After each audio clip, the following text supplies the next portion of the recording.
इस कार्यक्रम के प्रायोजक हैं रोजगार डेवलपर्स। नमस्कार, पल्स 24 न्यूज देख रहे हैं आप। मेरे यानी अक्षता रावत के साथ और वक्त हो चला है उत्तराखंड उत्तर प्रदेश की खबरों का, लेकिन उससे पहले नजर डालेंगे हेडलाइंस पर।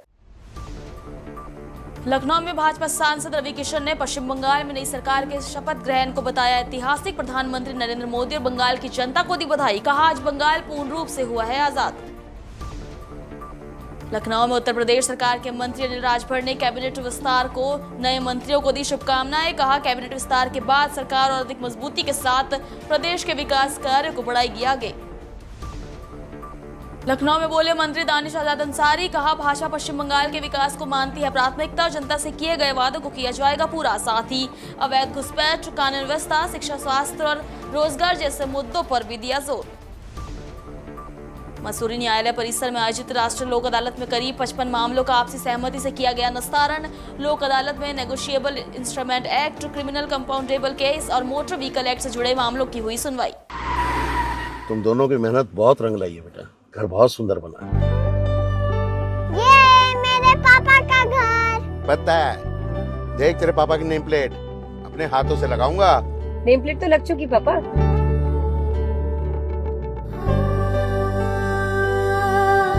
असल मेहनत तो आपने की पापा, मुझे इस काबिल बनाने के लिए। वो जिंदगी भर किराए के मकान में रहे, लेकिन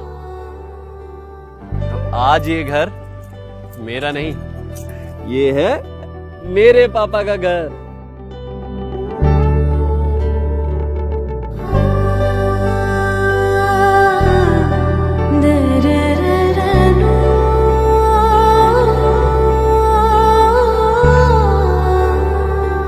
उड़ान सपनों की, आंगन खुशियों का और साथ सकर्णी का।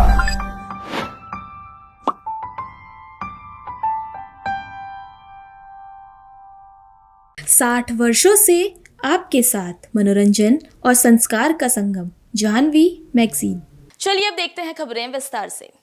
लखनऊ में भाजपा सांसद रवि किशन ने पश्चिम बंगाल में नई सरकार के शपथ ग्रहण को ऐतिहासिक बताया। उन्होंने प्रधानमंत्री मोदी और बंगाल की जनता को बधाई देते हुए इसे ऐतिहासिक दिन बताया और कहा कि आज बंगाल पूर्ण रूप से आजाद हुआ है और आजादी के बाद पहली बार वहां भाजपा की सरकार बनी है।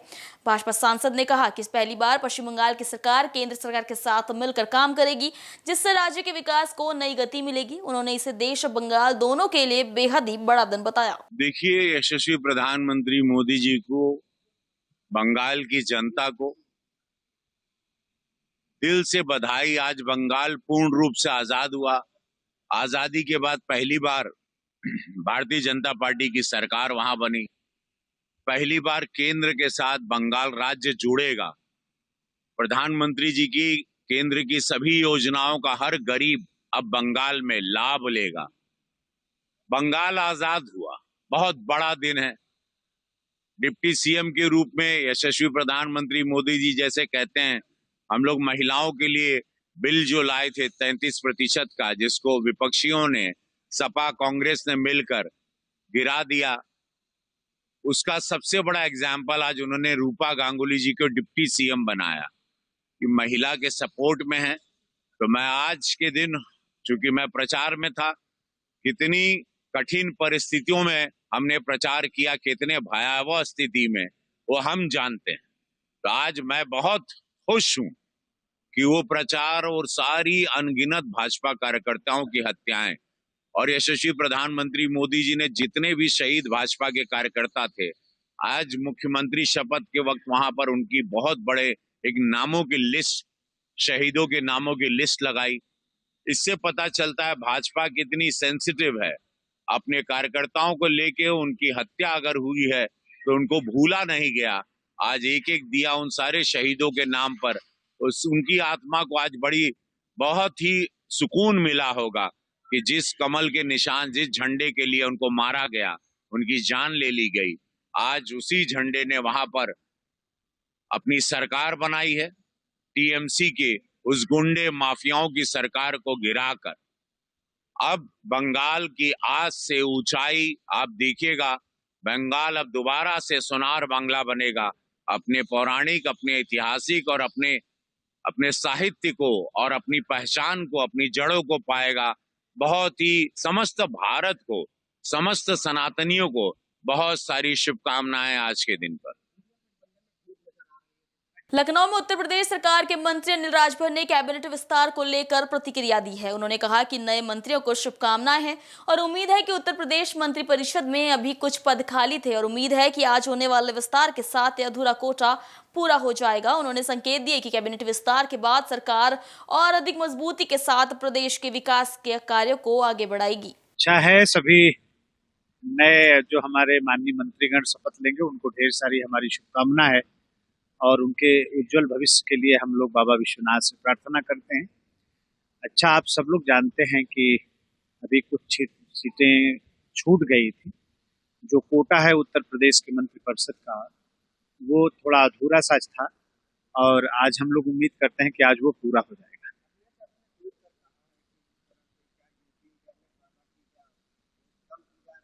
ये भारतीय जनता पार्टी का अपना विषय है, अखिलेश यादव जी से क्या लेना देना है।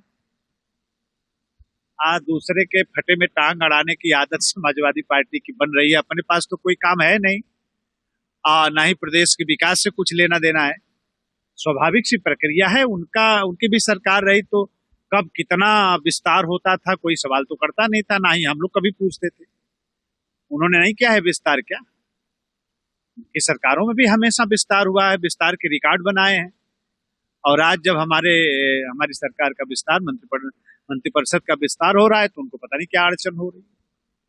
लखनऊ में प्रदेश सरकार के मंत्री दानिश आजाद अंसारी ने पश्चिम बंगाल को लेकर बड़ा बयान दिया है। उन्होंने कहा कि भाजपा पश्चिम बंगाल के विकास को प्राथमिकता मानती है और प्रधानमंत्री मोदी द्वारा जनता से किए गए वादों को जल्द ही पूरा किया जाएगा। दानिश आजाद अंसारी ने कहा कि पश्चिम बंगाल में अवैध घुसपैठ एक बड़ी समस्या रही है और भारत के हितों की रक्षा के लिए वहां कानून व्यवस्था को मजबूत करना बेहद जरूरी है। उन्होंने ये भी कहा कि राज्य में शिक्षा, स्वास्थ्य, रोजगार के क्षेत्र में व्यापक स्तर पर काम किए जाने की आवश्यकता है ताकि जनता को बेहतर सुविधाएं और अवसर मिल सके। देखिए, पश्चिम बंगाल का विकास ये भारतीय जनता पार्टी की प्राथमिकता है।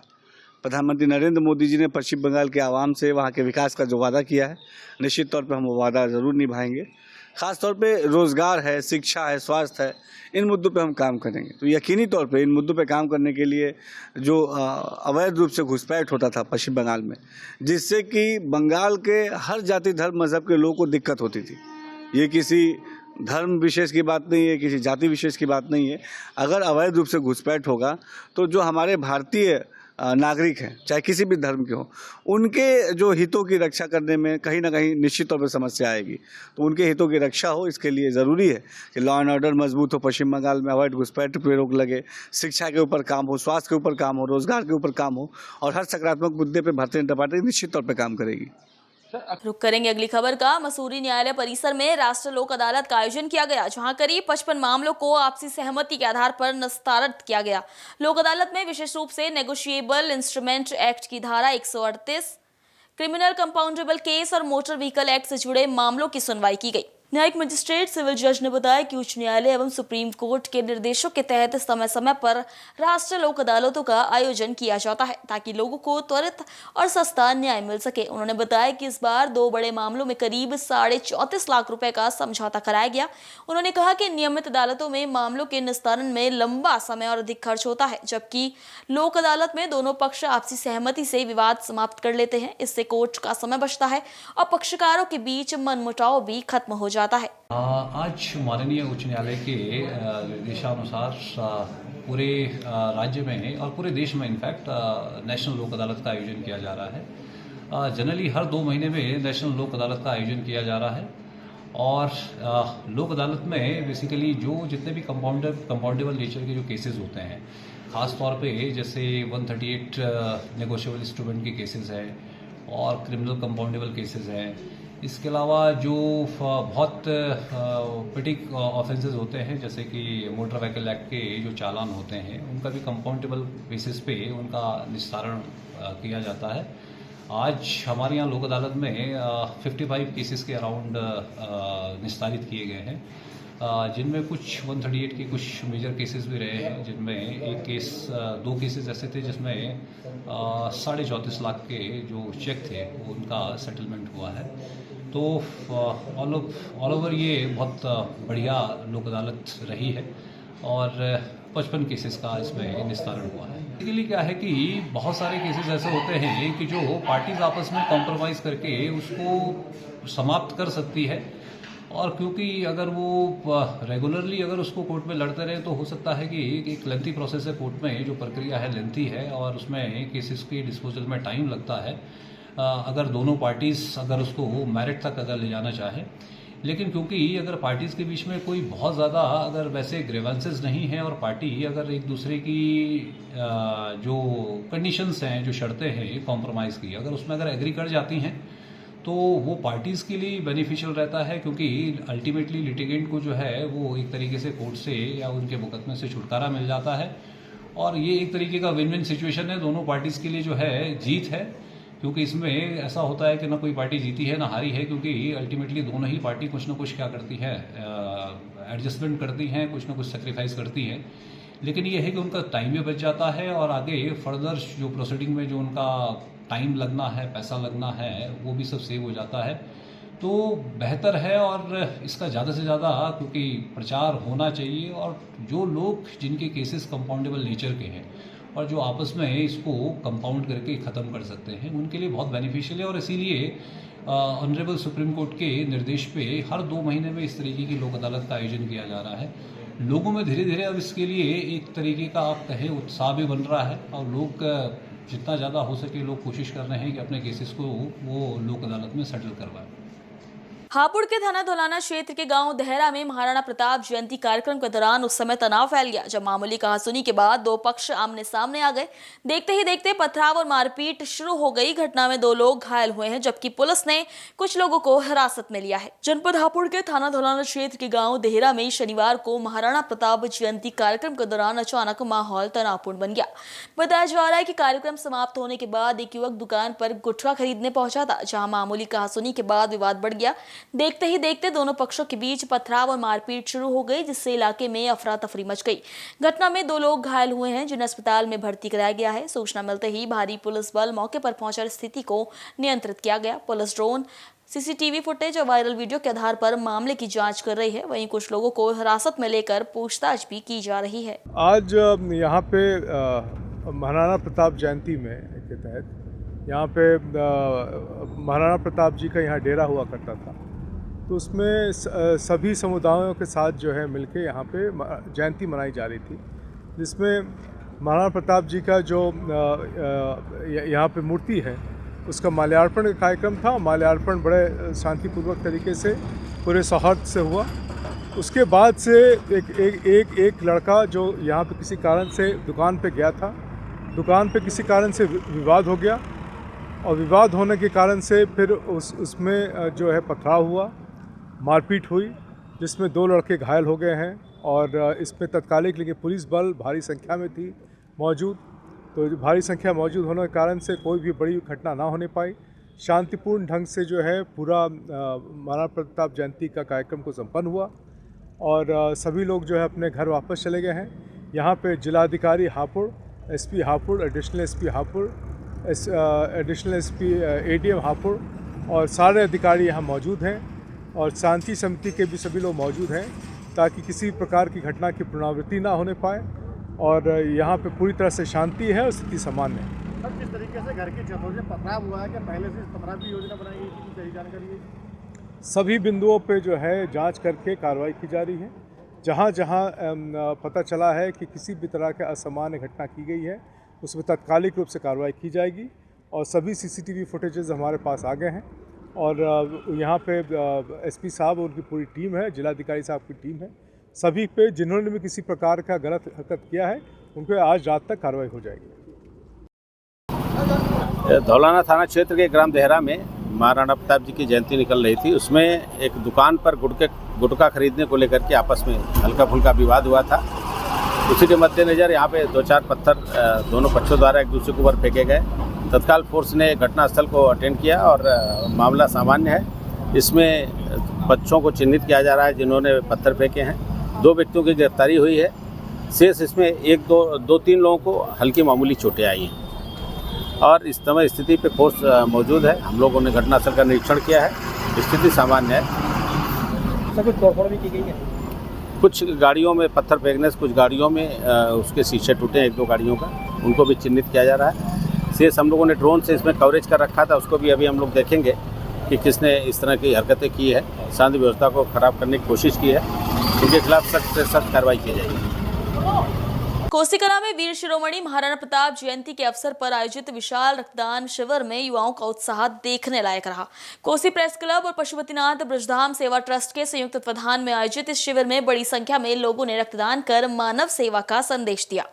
कोसीकला में वीर शिरोमणि महाराणा प्रताप जयंती के अवसर पर एक विशाल रक्तदान शिविर का आयोजन किया गया। थाना रोड स्थित ब्राह्मण धर्मशाला में आयोजित इस कार्यक्रम का आयोजन कोसी प्रेस क्लब पशुपतिनाथ ब्रजधाम सेवा ट्रस्ट के संयुक्त तत्वाधान में किया गया। अतिथियों ने महाराणा प्रताप की प्रतिमा पर दीप प्रज्वलित और पुष्प अर्पित कर शिविर में सुबह से ही युवाओं की भारी भीड़ रक्तदान के लिए उमड़ पड़ी। युवाओं ने उत्साहपूर्वक रक्तदान कर समाज को मानव सेवा का संदेश दिया। आयोजकों द्वारा सभी रक्तवीरों को प्रमाण पत्र और स्मृति चिन्ह देकर सम्मानित किया गया। इस दौरान गोमती कुंड सेवा समिति और रत्नाकर सागर कुंड सेवा समिति के कार्यकर्ताओं को भी सम्मानित किया गया। कार्यक्रम में मौजूद वक्ताओं ने कहा कि रक्तदान सबसे बड़ा महादान है और इससे जरूरतमंदों को नया जीवन मिलता है। मसूरी के कुलड़ी स्थित शिरडी साई बाबा मंदिर मसूरी के 31वें प्राण प्रतिष्ठा एवं स्थापना दिवस समारोह में श्रद्धा और भक्ति का अद्भुत माहौल देखने को मिला। 2 दिवसीय कार्यक्रम के तहत निकाली गई भव्य शोभा यात्रा और विशाल भंडारे में हजारों श्रद्धालुओं ने हिस्सा लेकर साई बाबा का आशीर्वाद लिया। शोभा यात्रा का शुभारंभ सनातन धर्म मंदिर लंडौर बाजार से हुआ। बैंड बाजा ढोल नगाड़ों के साथ निकली यात्रा लंडौर बाजार, घंटाघर, मॉल रोड और शहीद स्थल होते हुए पुनः साई मंदिर पहुंची। यात्रा में साई बाबा की भव्य पालकी, रंग बिरंगी झांकी और भगवान शिव पार्वती की प्रस्तुति आकर्षण का केंद्र रही। श्रद्धालु पूरे रास्ते भजन कीर्तन करते रहे। जगह जगह प्रसाद वितरण किया गया। समारोह के दूसरे दिन मंदिर के सामने विशाल भंडारे का आयोजन किया गया, जिसमें हजारों श्रद्धालुओं ने प्रसाद ग्रहण किया। सुबह से ही मंदिर परिसर में भक्तों की भारी भीड़ उमड़ी रही। मंदिर समितियों से सेवकों द्वारा श्रद्धालुओं के लिए विशेष व्यवस्थाएं भी की गई थी। बाबा का 71वां जो है वो स्थापना दिवस है और जो स्थापना दिवस पे जो है हर साल जो है पहले तो जो है 8 तारीख को डोली निकलती है और डोली निकलने के पश्चात जो है यहाँ पे विशाल भंडारा होता है, जिसमें जो है वो हजारों की संख्या में लोग आते हैं। मेरे मानने में तो जो है सबसे बड़ा भंडारा जो है मसूरी में जो है यही कुलड़ी जो चौक में है। ये जो है हर साल जो है स्थापना दिवस पे जो है किया जाता है। बहुत जो है पहले जो है बाबा के दर्शन हुए थे यहीं पे, जो है जिन्होंने बनवाया है सभरवान जी ने, और जो दर्शन हुए तो उन्होंने जो है उनका मंदिर बनाया। भक्त लोगों की काफी आस्था है, मनोकामना पूरी होती है। आस्था तो है जी, इसलिए जो है वो लोग आ रहे हैं, इतनी भीड़ है और जो है आस्था पे ही सब कुछ है, इसीलिए जो है बाबा की जो है बहुत कृपा है। माल रोड में स्थित हमारा साईं मंदिर का भंडारा है। ये प्रत्येक वर्ष की बात यहाँ बहुत धूमधाम से मनाया जाता है और साईं बाबा के प्रति जो मसूरी के अंदर जो लोगों के अंदर भावना है, वो भावनाएं आप अभी सैलाब को देख के समझ सकते हैं कि यहाँ क्या भंडारे को लेने के लिए मसूरी के कोने कोने से लोग आते हैं। और अभी हमने यहाँ पर देखा कि कई पर्यटक भी ऐसे थे जो देहरादून से आए हैं और वो बोल रहे हैं प्रत्येक वर्ष जिस दिन यहाँ भंडारा होता है उस दिन यहाँ पर आते हैं और यहाँ का भंडारा लेते हैं। बहुत मान्यता है और लोगों को बहुत ही ज्यादा विश्वास है साईं बाबा के ऊपर, जिसके वजह से यहाँ पर लोग इतना जन सैलाब की तरह यहाँ पर आते हैं।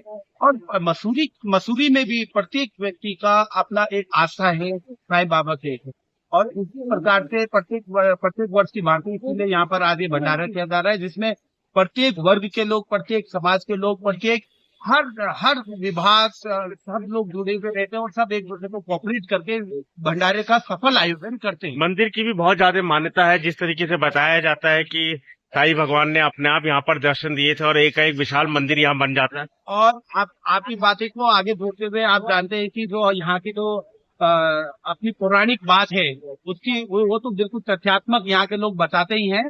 और प्लस आप देखेंगे कि जब हमारा ये मंदिर का जब निर्माण हुआ, जब इसको गुम्बद रखा गया, एकाएक ही उत्तर प्यारा सा हमारा साईं बाबा का मंदिर भी है और उसका जो इतना विशाल भंडारा होता है उसमें भी व्यवस्थाएं खुद जुटती रहती है।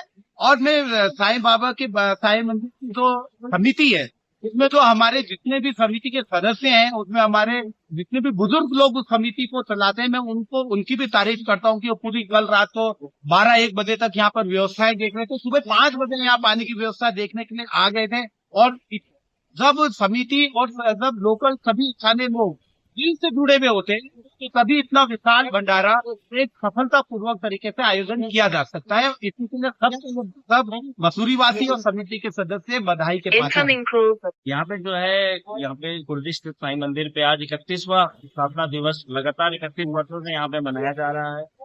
काफी मान्यता है।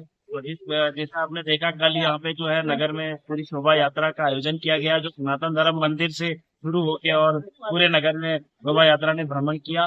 और साथ ही साथ इस मंदिर की काफी मान्यता है। यहाँ पे जो है साईं बाबा के द्वारा यहाँ पे दर्शन दिए गए थे। उसके बाद यहाँ पे मंदिर की स्थापना हुई और दैविक आपदा अभी जब यहाँ पे आई, जब बिजली वगैरह यहाँ पे गिरी तो सबसे बड़ी बात जो देखने को मिली इस मंदिर पे बिजली भी गिरने का कोई असर नहीं हुआ।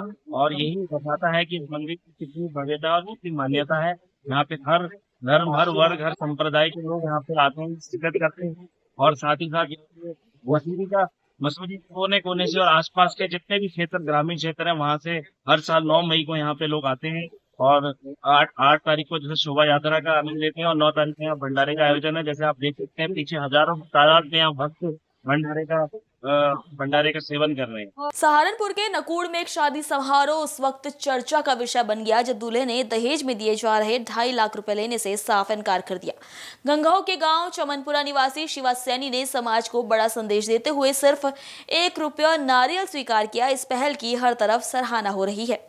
नकुड़ में आयोजित विवाह समारोह में दहेज प्रथा के खिलाफ एक प्रेरणादायक तस्वीर देखने को मिली। गांव चवनपुरा निवासी शिवा सैनी की शादी गांव लदेबास की मीनाक्षी सैनी के साथ संपन्न हुई। शादी के दौरान वधु पक्ष की ओर से शगुन के तौर पर 2.5 लाख रुपए दूल्हे को दिए जा रहे थे, लेकिन शिवा सैनी ने दहेज लेने से इनकार कर दिया।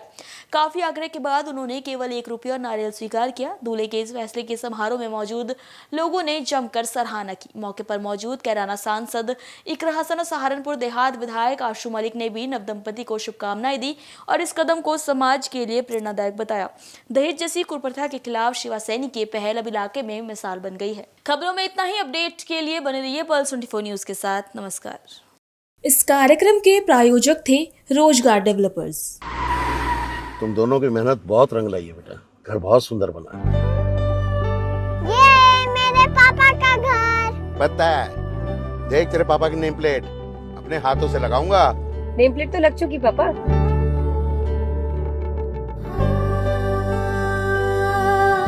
असल मेहनत तो आपने किया पापा मुझे इस काबिल बनाने के लिए। वो जिंदगी भर किराए के मकान में रहे, लेकिन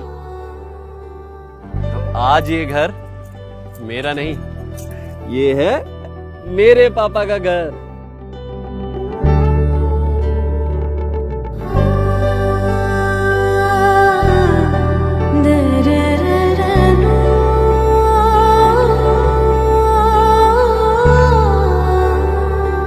उड़ान सपनों की, आंगन खुशियों का और साथ सकर्णी का।